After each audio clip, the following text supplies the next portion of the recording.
বন্ধুরা, গতকাল ছিল নাগ পঞ্চমী।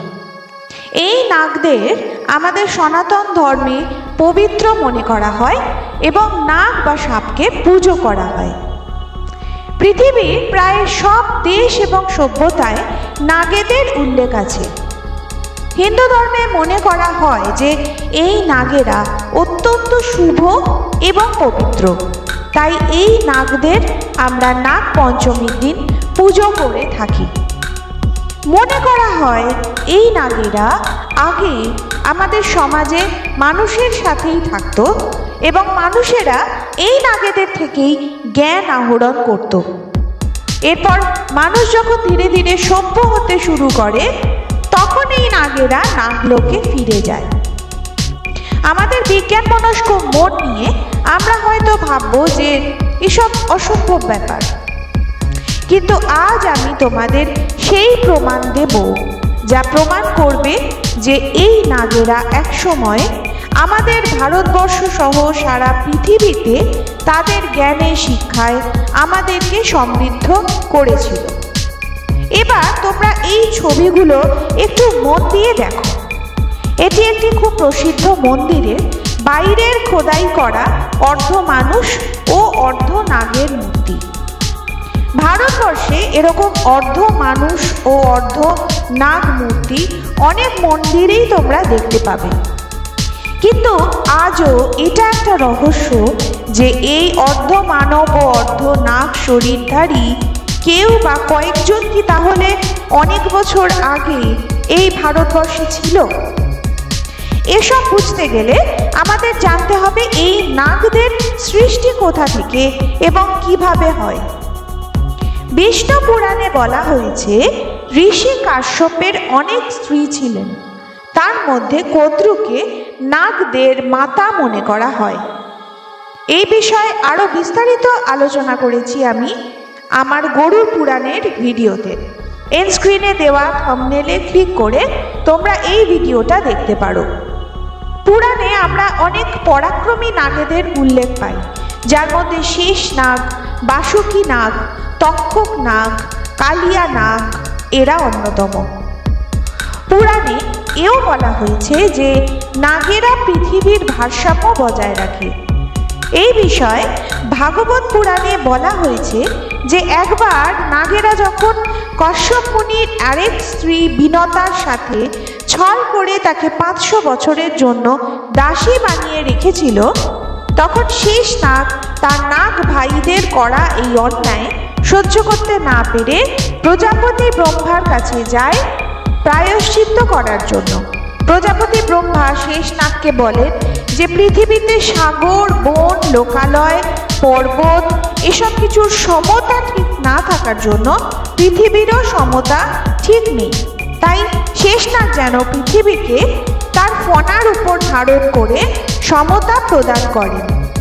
শেষ নাগ পৃথিবীকে তার ফণার উপর ধারণ করেন, আর এই জন্যই ভগবান বিষ্ণু শেষ নাগের ওপর অধিষ্ঠান করেন। শুধু তাই নয়, আমরা বিষ্ণু পুরাণেও পাই যে এই শেষ নাগের ভাই বাসুকী নাগকেই দড়ির মতো ব্যবহার করে সমুদ্র মন্থন করা হয়েছিল। বাসুদেব যখন তার অষ্টম সন্তান শ্রীকৃষ্ণকে কংসের কারাগার থেকে ঝুড়িতে করে নিয়ে যাচ্ছিলেন, তখন এই বাসুকী নাগই কিন্তু শ্রীকৃষ্ণকে রক্ষা করেছিলেন। মহাভারতেও এই নাগেদের উল্লেখ পাওয়া যায়। একবার দুর্যোধন গঙ্গা নদীর তীরে একটি সৈন্য শিবির তৈরি করেছিলেন। সেখানে প্রতিনিয়ত অস্ত্র চর্চা, কুস্তি এইসব চর্চা হতো, কিন্তু ভীম এই শিবিরে এসে কৌরবদের খুব সহজেই সব কিছুতে হারিয়ে দিত। দুর্যোধন এই হার মেনে নিতে না পেরে ভীমের খাবারে বিষ মিশিয়ে দেয়। সেটা খেয়ে ভীম অজ্ঞান হয়ে যান। এরপর দুর্যোধন ভীমকে গঙ্গা নদীতে ফেলে দেয়। এরপর নাগলোকের নাগেরাই ভীমের প্রাণ বাঁচায় এবং বাসুকী নাগ ভীমকে সহস্র হাতির শক্তির বর দেয়। আবার এই বাসুকী নাগকেই সমুদ্র মন্থনের পর নিজের গলায় ধারণ করেছিলেন স্বয়ং মহাদেব। কিন্তু এসব তো গেল হিন্দু পুরাণের কথা। তোমরা মহারিষি পতঞ্জলির নাম শুনেছ নিশ্চয়ই। তিনি যোগ সূত্রের রচয়িতা, যাকে এখন আমরা যোগ বা যোগা বলে থাকি। এবার এই ছবিটা ভালো করে দেখো। শুধু এটা নয়, মহারিষি পতঞ্জলির প্রায় সমস্ত মূর্তি বা ছবিতে ওনার অর্ধেক শরীরকে সাপের মতো দেখানো হয়েছে। এতক্ষণ তোমাদের যা যা বললাম সব কিছু তথ্য কি তাহলে এটাই প্রমাণ করে যে ভারতবর্ষের ইতিহাসে এই নাগ মানবরা সমাজের একটা অংশ ছিল? ছত্তিশগড়ের যশপুরে তাপকাড়া বলে একটি জায়গা আছে। এখানে জঙ্গলের মধ্যে একটি শিব মন্দির আছে। এই শিব মন্দিরের নিচে আছে একটা গুহা, যাকে নাগলোক বা পাতাল লোকের দরজা মনে করা হয়। এখানে যখনই কেউ এসেছে এবং গুহার মধ্যে ঢুকেছে, সে আর কখনো বেরিয়ে আসেনি। তাই এই গুহার মুখকে একটা বড় পাথর দিয়ে বন্ধ করে দেওয়া হয়েছে। এরকম আরও অনেক নিদর্শন আছে সারা ভারতবর্ষে, যা প্রমাণ করে যে এসব শুধু গল্প নয়, এর পেছনে রয়েছে কোনো অজানা ইতিহাস। সব থেকে আশ্চর্যের ব্যাপার এই যে এটা শুধু ভারতবর্ষে সীমিত নয়। শ্রীলঙ্কা, নাগাল্যান্ড ইত্যাদি অনেক জায়গায় অনেক মানুষ আজও নিজেদেরকে নাগবংশীয় বলে দাবি করে থাকে। এমন অনেক সভ্যতা আছে যেখানে সাপকে আলাদা করে স্থান দেওয়া হয়েছে। তার উদাহরণ ইজিপশিয়ান সভ্যতা, গ্রিক সভ্যতা ইত্যাদি।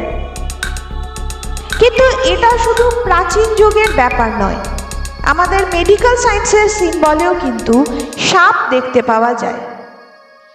রিসার্চারদের মতে এই নাগেরা অনেক আগেই আমাদের সমাজে থাকত এবং এর প্রমাণ প্রচুর। তাদের মতে হয়তো এখনও এইসব নাগ মানব বা স্নেক পিপলরা যারা আমাদের মধ্যেই মিশে আছে, তাদের আমরা সাধারণ বুদ্ধিতে অন্য মানুষদের থেকে আলাদা করতে পারি না। এই ব্যাপারে তোমাদের কি মত? তোমরা কি কখনো এই ধরনের কোনো কিছু শুনেছ, যাতে মনে হয় সত্যিই সমাজে নাগেদের আধিক্য ও প্রভাব দুটোই বেশি ছিল একসময়? কমেন্টে জানাও আমাদের। আজ এইটুকুই, দেখা হচ্ছে নতুন ভিডিও নিয়ে। ততক্ষণ সাথে থেকো, পাশে থেকো।